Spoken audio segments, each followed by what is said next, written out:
Hi, welcome to Jen's Creation Station. This is part 2 of my tour on my favorite tools, and I just want you all to know that I don't have any sponsors. I don't sell products for any companies, so anything you see in this video today are just products I like to use in my craft room. I hope you enjoy the tour.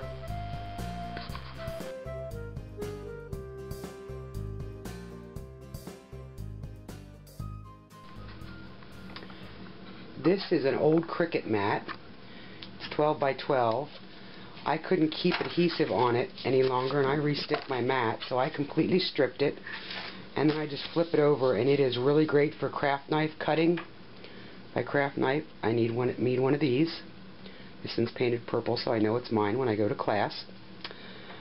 That's the only thing I use to cut on this. I figured if it's safe for a Cricut blade, it's probably safe for a craft knife.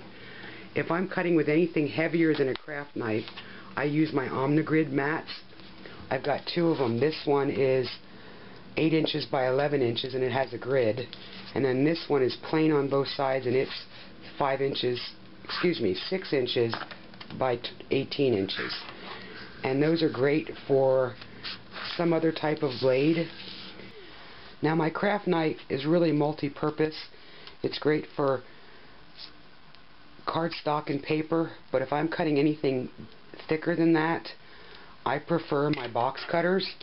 My husband works part-time at a True Value hardware store. He loves his job, and one day he came home with this heavy-duty box cutter.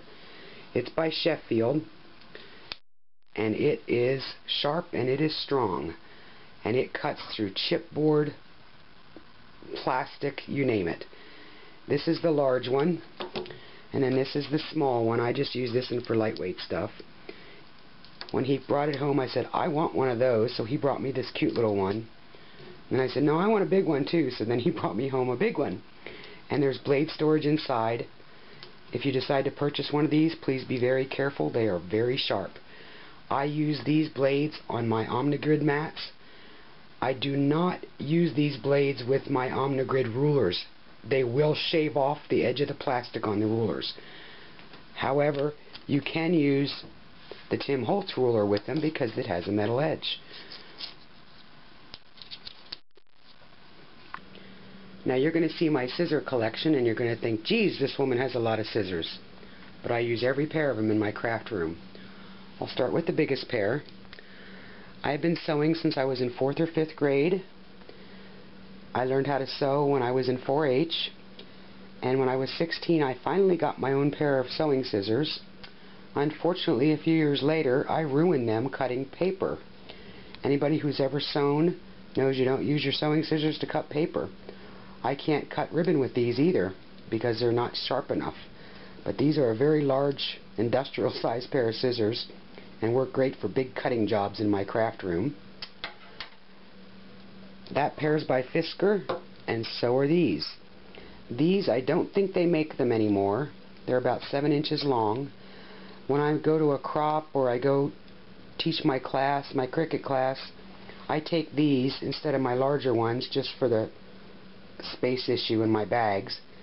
But I use them in my craft room a lot too. They're a really good medium-sized pair of scissors. I call these are squishy scissors. I can't remember who makes them. You can purchase them in most scrapbook stores. They're not as fine point as these 3 pair, but when I'm doing a lot of cutting, I have arthritis and these are much more comfortable to use, so I keep those handy.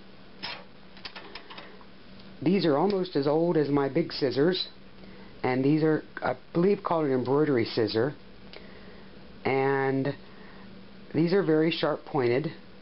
They are not sharp enough to cut ribbon, but I use these for all of my adhesives.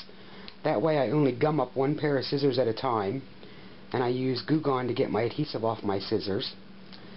And I cut things like my score tape, my foam tape, my pop dots, whatever that has adhesive that needs to be cut. These are by Stampin' Up, and they are very sharp. I believe they're called snips, and they're very comfortable to use. I use these for all my paper cutting, anything that's paper or cardstock. They have been used enough that they will not cut ribbon either. And when I discovered that, I decided to get another pair, and my sister swears by these. These are by Close to My Heart. They're pretty much the same blade. The holes for your fingers are a little bit larger. They're comfortable to use. I use these strictly for ribbon and fabric in my craft room. And they're about the same size as the black ones from Stampin' Up. They're $9 or $10, and they're worth every penny. So now you've seen my scissor collection. A lot of people wonder what kind of guillotine cutter to buy. I did a lot of research, and for the price, I'm very happy with my X-Acto 12-inch by 12-inch guillotine cutter. It has both metric and inches, and it has a self-sharpening blade, and it is very sharp. I've only ever had one issue with the blade, I thought, getting dull, and it was shredding my cardstock just right up here at the top. The other day, one of the screws fell out on one of the feet, and so I asked my husband to tighten the screws, and he tightened everything, and it quit shredding cardstock. But this was under $50, and I bought it at an office supply store. And I have a friend who has another brand, and I absolutely hate hers. I hate to say it, but it's got a plastic base. This is a very heavy base, and it works very well in my craft room.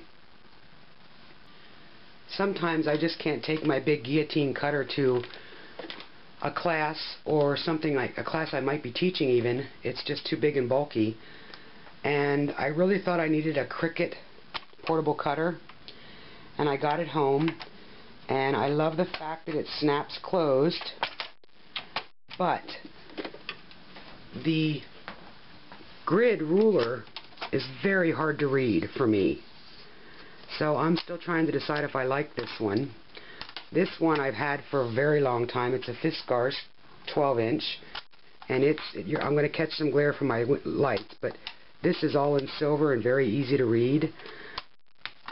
I try not to use it a lot. I think the blades dull up very fast compared to my guillotine cutter, but it's handy if I'm going somewhere and I need a 12-inch cutter. This is another size cutter that I own. I don't use it very often. I kind of gotten into the habit of using my Omnigrid mat and my craft knives and my metal rulers, so I don't use this that often. I do use it when I'm cropping pictures and mats for pictures when I'm scrapbooking. This is by Creative Memories, and it's 4 3/4 inches wide on this gray surface and 7 inches long, and it is a non-skid surface. It really is ideal for scrapbooking small items, but for my larger items I always turn back to my guillotine cutter. Like most crafters, I'm always looking for a way to save money, and I read this somewhere on Split Coast Stampers, and I decided to try it. I've been using these for about 3 years. This is actually the third set that I put on this lid.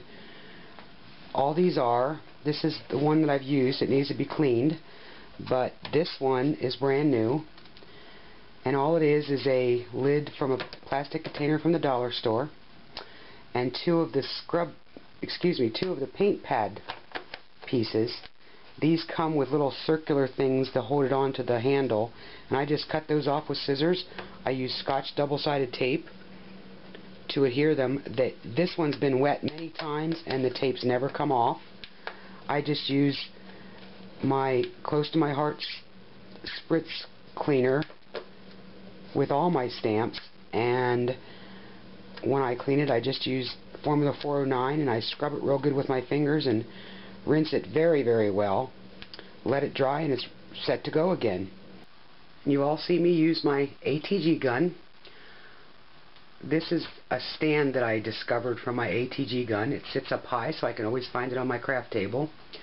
This stand used to hold bottles for martini mixes. I don't drink martinis, and all the mixes were very sour, and I don't do sour, so I broke off the little holders for the little bottles and discovered my ATG fits in there very nicely. Many of you may have noticed that my tape is not white like the ATG tape that comes with the pink ATG.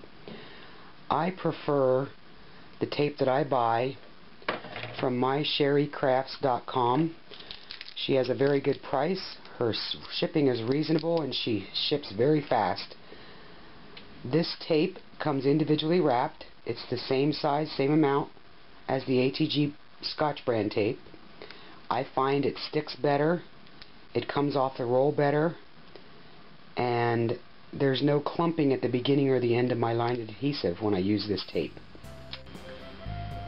I hope you enjoyed part 2 in the tour of my favorite tools, and I want to thank you for stopping by Jen's Creation Station. Have a great day.